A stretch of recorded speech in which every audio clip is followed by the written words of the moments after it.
Did you know, Harriet, that there are over 320,000 men in the National Guard today? No, I didn't. And did you know that every member of the Guard reports for training with his unit at least once a week and receives pay for it? No, I didn't. And that they now have an aviation branch called the Air National Guard? Did you know that dinner is ready and it's time to go to work with our 1847 Rogers Brothers silver plate? No, I didn't. And that America's finest silver plate is 1847 Rogers Brothers? That I did.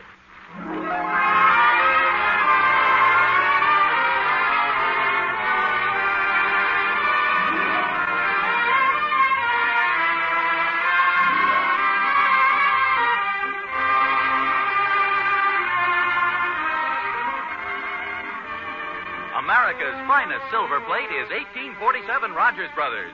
From Hollywood, International Silver Company, creators of 1847 Rogers Brothers silver plate, presents The Adventures of Ozzie and Harriet, starring America's favorite young couple, Ozzie Nelson and Harriet Hilliard.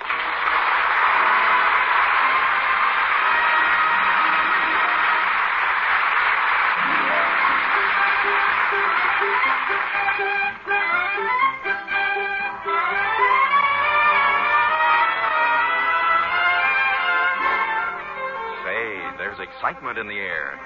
A mysterious change has taken place in the vicinity of 1847 Rogers Road. Remember the friendly old elm tree in front of the house? Well, it doesn't look friendly anymore. The full moon shining through it, and on one of the bare branches, there's a big black owl. And the old dependable weather vane on top of the garage. Gee, it looks different now. I'm not sure if it's a weather vane or not, the way the shadows fall. Could be a witch on a broomstick. Oh, it's spooky out tonight. In the Nelson kitchen, there's an atmosphere of feverish activity and excited preparations. What are you looking for, David? We're trying to find some paper bags, big ones. Well, look in the bottom drawer there. There, that's a good one, Ricky. Yeah, but what do I do with the potatoes? No, not that drawer, Ricky, on the other side. Hey, what's going on out here? We're getting some paper bags. Sound like you were taking the kitchen apart. Halloween, boy. We're going to have fun tonight, Pop. Yeah, looks plenty spooky out to me. What do you have there, dear? Oh, I was just rummaging around upstairs a bit, and I thought the boys might make a costume out of these old work pants. Gee, Pop, they're pretty dirty. Not only that, dear, they're covered with paint. Well, what do you expect, Harriet? I wore them when I painted the breakfast nook. I think you did a better job on the pants than you did on the breakfast nook. How about you, Ricky? Would you like to be a painter? Will you get your white cap and stick a couple of brushes in your belt? Golly, Pop, those pants are pretty big. Oh, I don't know. Let's see how they look on you. Here, step into them. Put your foot in there. Yeah. Now the other foot. Now pull them up. Oh, that's a wonderful costume. The headless painter. Anyhow, Pop, we don't need costumes. We got masks. That's enough. Well, you suit yourself. We used to wear costumes when I was a kid. That's just for little kids, Pop. Me and David are going trick or treat. Trick or treat? Sure. We ring a guy's doorbell and say trick or treat. If he doesn't give us cookies or something, we let him have it. There you are, dear. That's Halloween, 1948. Sounds more like Chicago, 1925. It's a lot of fun, Pop. Didn't you used to do that when you were a kid? No, David, as I recall, we used to go in more for the real spirit of Halloween. You know, the spooky, scary stuff. What do you mean, Pop? Oh, I mean, we'd find some old haunted house and go prowling around looking for ghosts and stuff. You sure were brave, Pop. Oh, not necessarily, David. Pop, did you ever see a ghost? Oh, I won't say I saw a ghost, but I will say I saw something. A spook? I don't know. It was white and shimmering, indistinct. It wavered back and forth. Sometimes it was there, sometimes it wasn't there. White and shimmering. Did they have television sets then, Pop? No, Ricky, this was right out in the center of the living room. I'm afraid Halloween's different nowadays. All the wonderful, spooky, hobgoblin atmosphere, that's all changed now. Can't help feeling a little sad when you see the joys of your childhood disappearing in a changing world. Halloween just isn't exciting anymore. Are you going to cry, Pop? No, he isn't. Just the memories coming back. You sure must have had fun, Pop. Do you think there's really such a thing as a ghost? A real ghost, I mean? Well, I don't know. In a spooky old house with the moon shining through the broken shutters, you imagine you see some pretty strange things. I'd sure like to see a ghost. Boy, would I run. Well, there's the old McAdams house up on the hill. That's a pretty spooky-looking place. I wouldn't be at all surprised if there were a ghost or two lurking around in there. Do you think we could see one if we went up there, Pop? It's very possible. Oh, Ozzie. David, your father's just kidding. Oh, let the boys have a little fun, Harriet. After all, it's Halloween. Come on, grab the bags, Richie. We gotta get going. Hey, wait for me. Don't you think a lot of the spirit of Halloween has been lost? Oh, I don't know, dear. The kids seem to have a good time. That's the important thing. Oh, they pretend to enjoy it, but where's the fun? Trick or treat. Where's the adventure? What danger is there in getting a handful of cookies from Mrs. Dunkel? You've never eaten Mrs. Dunkel's cookies. Have we had any callers yet? Oh, about a dozen of them. You should have seen little Julie Thornberry. She was all dressed up in one of Catherine's old dresses, and she had a stocking on her head. Really? Oh, I'm sorry I missed it. And little Georgie Dunkel, he had the cutest clown suit with skeletons sewed on it. We sure have some cute little kids in this neighborhood. I'll get it. Oh, wait a minute. Let me get it. I want to have some fun, too. Yes? Trick or treat.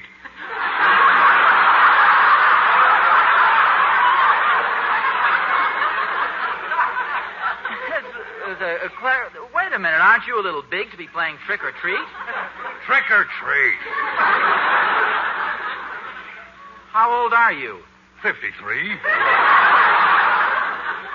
Who ever heard of a grown man playing trick or treat? Well, my little boy's over on the next block. I'm just helping him out. You don't even have a costume. What do you think I am, a child? Come on, trick or treat. It's a little unusual. What happens if I don't give you a treat? Well, I sneak back later and ring your doorbell. So what? Then when you answer it, I punch you in the nose. Come on, trick or treat. It's really funny, but here are some cookies. Only 3?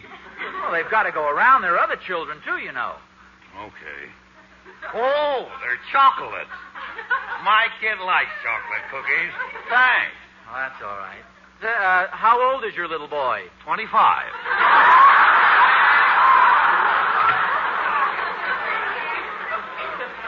One of the kids in the neighborhood, one of the older kids.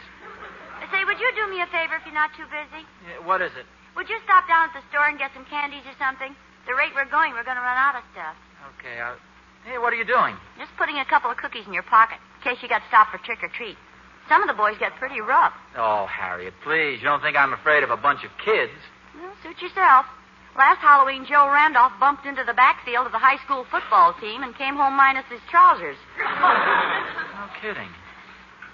I understand they have a pretty good team this year. Why don't you just take these 4 cookies, just in case? You better give me 2 more. The ends might be with them.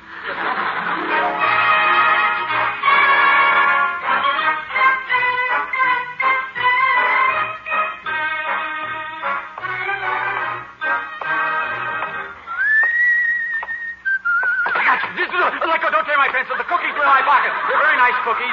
Wonderful cookies. What's this about, cookies? Oh, it's you, Thorne. What a corny trick, hiding behind the head. Oh, just keeping in the spirit of Halloween. You should see what I did to Duncan a little while ago. Did you scare him? What did you do? I sneaked up on his front porch, rang the doorbell, and ran like the dickens. He didn't know what to think. Then when he went in the house, I went around to the back and started rattling the back door. Oh, boy, was he scared. What else did you do, Barney? Well, I waited a few minutes, then I tapped on the window and moaned like this. And I rattled the door again, and I moaned some more. Then I began pounding on the side of the house. Yeah. And then what? Then the police came. That Dunkel just has no sense of humor. Did the police do anything to you? No, just told me to stop annoying people. They took my soap away, too. You're just a big kid at heart, aren't you, Thorny? Well, it's all in fun, Oz. What's Halloween nowadays? Nothing happens. My boy Will's out playing trick or treat. David and Ricky, too. Somehow Halloween sort of lost the old kick. Yeah, it sure isn't like it was when we were kids. You know, there was an old haunted house in our town, and every Halloween us kids used to go prowling through it. Really spooky. Sure, that's the real spirit of Halloween. Now, you take the old McAdams place up on Franklin Avenue. There's a perfect haunted house.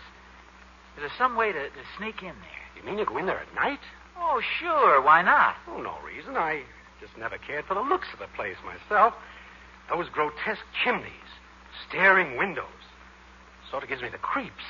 Thorny, you're kidding. No, I'm not, Oz. There's something frightening about it. Especially at night. What an imagination. Well, I've got to get down to the drugstore. I promised Harriet I'd get some candy and stuff. Okay, Oz. See you later. Yeah. Say, when you go by the McAdams place, don't let the ghosts get you. Well, that's right. I go right by there, don't I? Yes, sir. Not afraid, are you, Oz? Oh, Thorny, cut it out. If you walk down the store with me, I'll buy you a soda.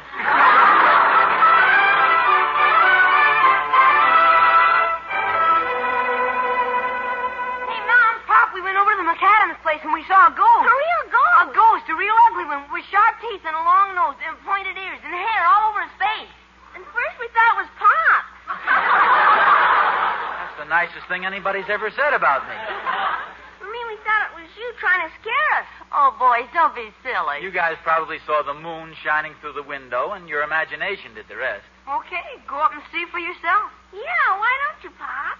Yeah, why don't you, Pop? Well, I'd be glad to, except I take your mother to the movies. Since when? Well, that is, I've been thinking about it all day. There's a wonderful triple Halloween show at the Bijou. The Son of Frankenstein, Dracula's Daughter, and A Date with Judy. I wasn't counting on the movies, dear. In fact, I'd much rather you'd go up and give us a report on the ghost. Oh, it's so silly. Go ahead, Pop. Have some fun. Go ahead, dear. Well, okay. If it makes you happy, I'll go up and visit the haunted house. Hooray for Daddy. I thought for a minute there you were getting scared, Pop. Oh, David. Oh, just remember this, boys. There's not a cowardly bone in your father's body. Of course, every now and then the meat around them gets a little jumpy. Meet around. What am I laughing at?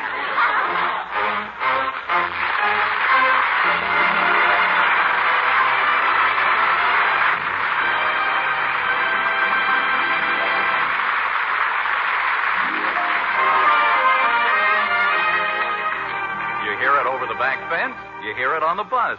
They talk about it at bridge clubs and when they meet on Main Street. What is this topic of conversation? Why, just this.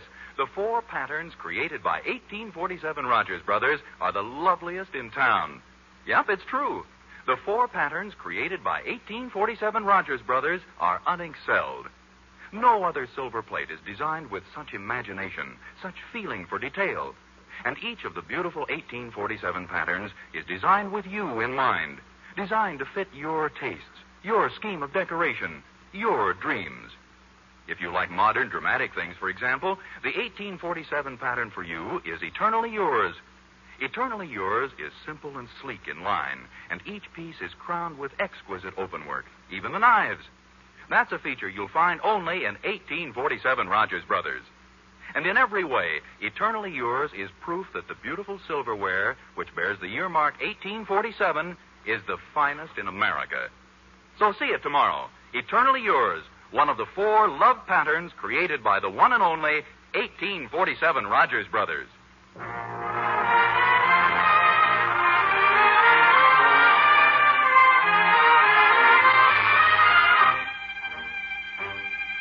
Warning to all ghosts. Beware, Ozzie Nelson will get you if you don't watch out. Yes, indeed. Ozzie Nelson, arch enemy of all ghosts, goblins, spirits, and similar supernatural phenomena, is on the march. Target for tonight. The ghost that walks in the old McAdams house. See the courageous Ozzie as he strides firmly across the porch of 1847 Rogers Road. Chin up, flashlight swinging at his side. Down the steps, down the walk. And now he stops. Every muscle tense, eyes alert, nose twitching. A white, filmy object moves out of the darkness. Who's there? It's me, Mr. Nelson. Oh, hello, Emmy Lou. I came over to show you my Halloween costume. I'm going to a party. Where are you going, Mr. Nelson? Oh, I'm on an errand for the boys. They went up to the old McAdams house tonight, and they think they saw a ghost. Really, Mr. Nelson? Yeah, I'm going up there, to prove to them it was just their imagination. You're going in that spooky old house tonight, alone?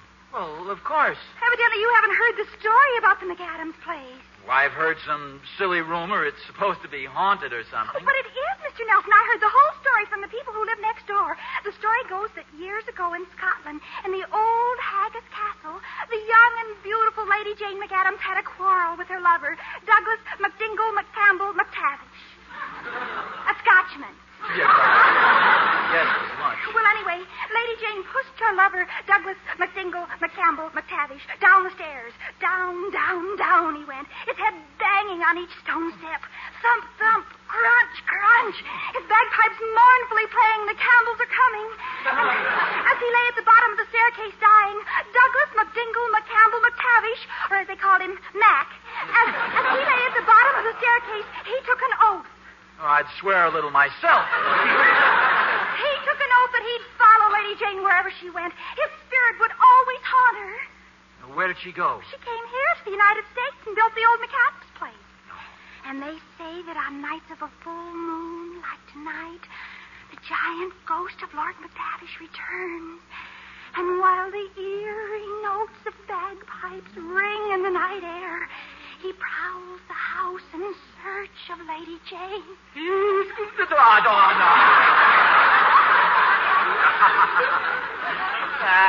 It makes a good story, but nobody in his right mind would believe it. Well, you believe it, don't you, Mr. Nelson? Yes, but I'm not. Of course, it's a lot of nonsense. Okay, Mr. Nelson, but remember, if you go up there tonight and see the ghost and get a terrible fright and drop dead, don't come around saying I didn't warn you. Happy Halloween!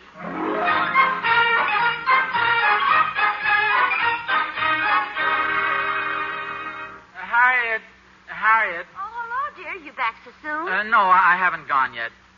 As a matter of fact, I've been thinking this over, and I don't think I'll go. The whole idea seems sort of childish. Well, what about the boys, dear? You promised them. I know, but I mean, after all, isn't it silly for a full-grown man? It's only a wild goose.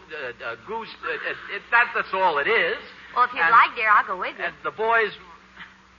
What did you say? I said I'll go with you. There are times, Harriet, when a man likes to be alone. Oh. Well, all right, dear. Get your coat. This isn't one of those times.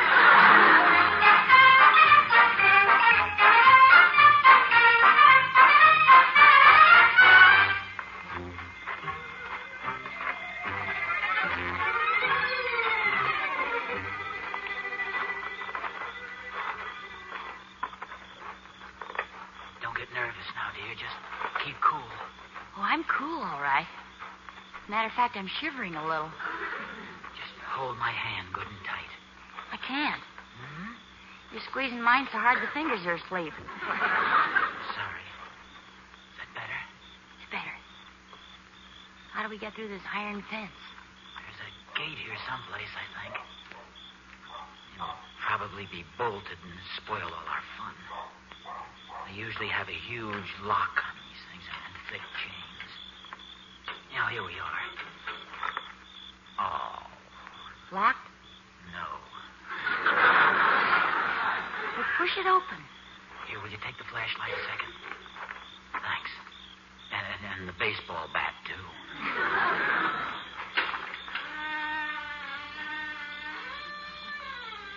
Ooh. Doesn't this place look weird? Yes, it is pretty spooky, isn't it? Shall I sing something to keep your nerve up? If you want to, dear. It'll keep you from getting scared. Did you ever think, as the hearse goes by, someday you are going to die? There's a spook in the meadow. Dear. Shh. It might frighten the ghost.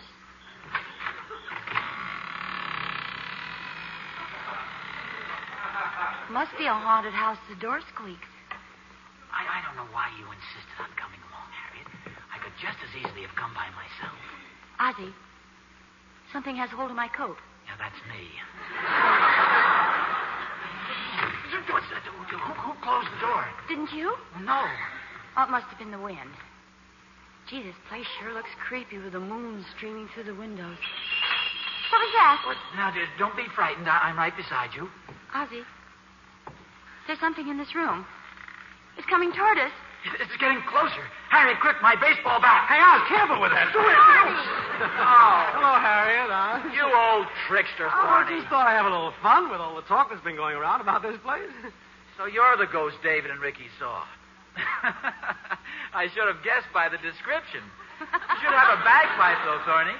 A bagpipe? Well, sure, haven't you heard? This place is supposed to be haunted by a Scotch ghost who plays the bagpipe. And each night he comes down the stairs playing some old... Well, you do have one, Thorny. Where is it? Oh, you sure play awful. Worse than you think. I don't play at all. Did I hear a bagpipe? Listen, I can hear it plain as day. Ozzie, up there at the head of the stairs. The ghost. The ghost of Lord McTavish. Well, we've seen it. Let's go. Now, let's all keep calm about this. We'll just leave quiet. Oz, let's push it. It's getting late, Thorny. Let's get out of here. Ozzie, you're carrying my coat. Wait. Oz, the door won't open. I keep turning the handle and it won't open. Stop it, Thorny. You've got hold of my nose. This way, boys. Thorny, the door's over here. Follow me. I'll make one of my own.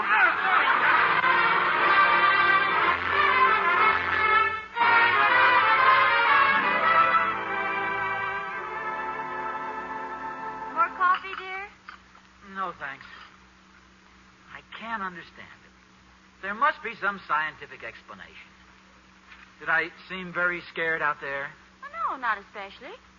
I mean, did I act in any way that might give somebody the impression that this illusion we saw frightened me? Well, no, you were very level-headed about it. Of course, it was the first time I've ever seen you jump a 7-foot fence. I didn't think I could fool you. That thing, whatever it was, scared the daylights out of me. I was plenty scared myself. I can't figure out those bagpipes. No, and then what about the ghost? Oh, well, yes, of course, the ghost, too. Harriet, what are you stuffing behind the sofa pillow? Oh, nothing, dear, just some old papers and things. Wait a minute, let me see that. It's only an old sheet. You'll get the couch dirty. It's got cobwebs. Cobwebs! How about a little more coffee? And there's Ricky's baseball bat, the one I... Harriet, if you'd like to make a little confession, I'll listen. But if you'd rather not, I'd rather you would. All right, dear. Just the boys and I thought it'd be nice if you could have a little fun on Halloween. You told them how much you enjoyed going to some haunted house. So we thought that if we could sort of... Ozzie, listen. I'm listening. Go on. No, listen. The bagpipes. Yeah. I hear the bagpipes again. So do I. Hey, Pop, can we have a dime? Boys, listen. Do you hear bagpipes playing? Sure, that's what we want the dime for. He's out front now. Who's out front? Mr. Campbell, the man with the Scotch plaid ice cream truck. The Scotch plaid ice cream truck. Well, sure. Haven't you ever seen him? Can we have a dime, Pop? A dime. Here's 50 cents. Stuff yourselves. Thanks, Pop. Oh, boy. Hurry up, David. How about that? The bagpipes we heard at the McAdams place were from the Scotch plaid ice cream truck. What a coincidence. Oh, remarkable. You see, the Scotch plaid ice cream truck happened to stop there. See, there are no other houses around, and nobody lives there, but he happened to stop there. Played a different tune up there, too, didn't he? I don't remember. Harriet, believe me, it was only the Scotch plaid ice cream truck. Yes, I know, dear. I'll say it just once more. The bagpipes we heard at the McAdams place were from the Scotch plaid ice cream truck. Okay, dear, you've convinced me. I wish I could convince myself I'd like to get some sleep tonight.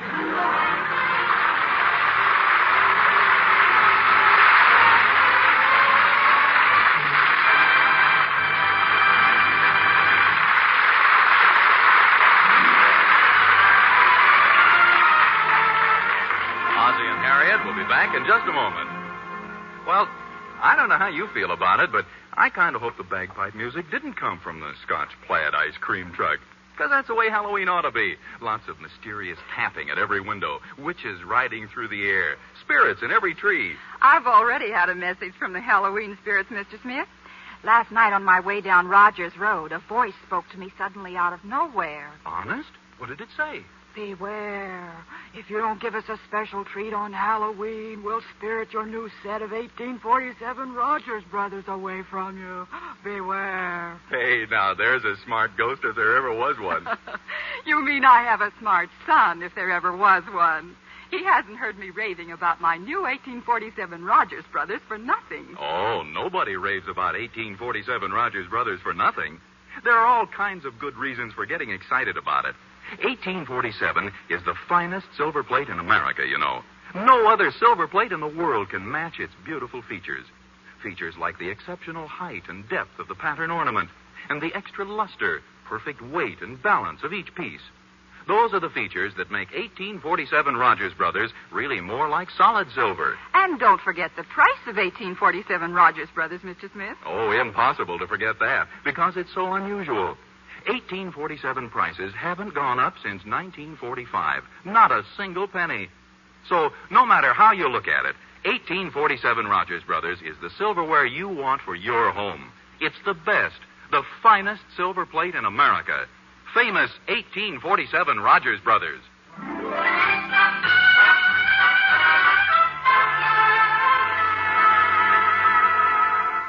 Oh, come on, dear. Put out the light. Let's go to sleep. In a few minutes, Harriet. I just want to finish this article. Debunking the spook. Debunking the spook. Yeah, the man who wrote it spent the night in a house that was supposed to be haunted. As I sat there in the darkness, I could hear the clock in the village striking 12. Now was the witching hour. If ever the dead lived, now was the time they must rise from the grave. I stood up and dared the ghost to appear.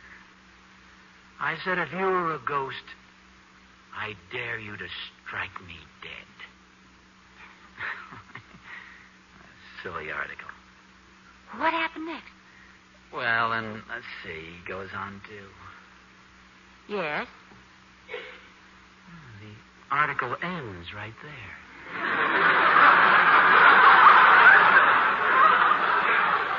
Oh, come on, dear. I'm tired. I want to go to sleep. You know what might be fun? Let's sleep with the lights on tonight.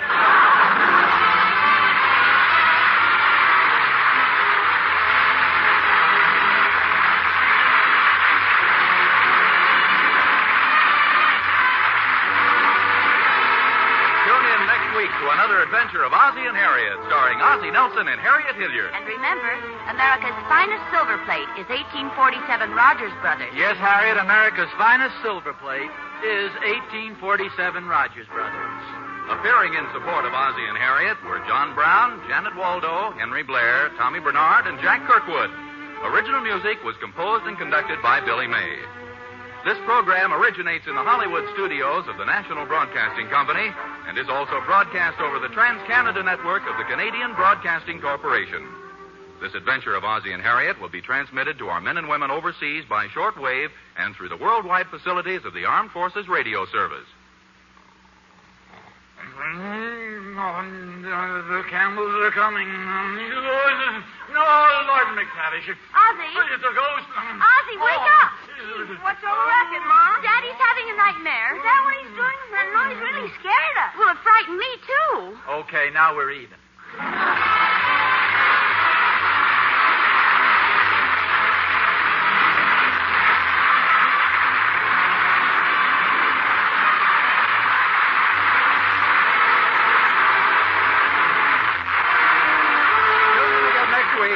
Adventure of Ozzie and Harriet, starring Ozzie Nelson and Harriet Hilliard. This is Vern Smith speaking.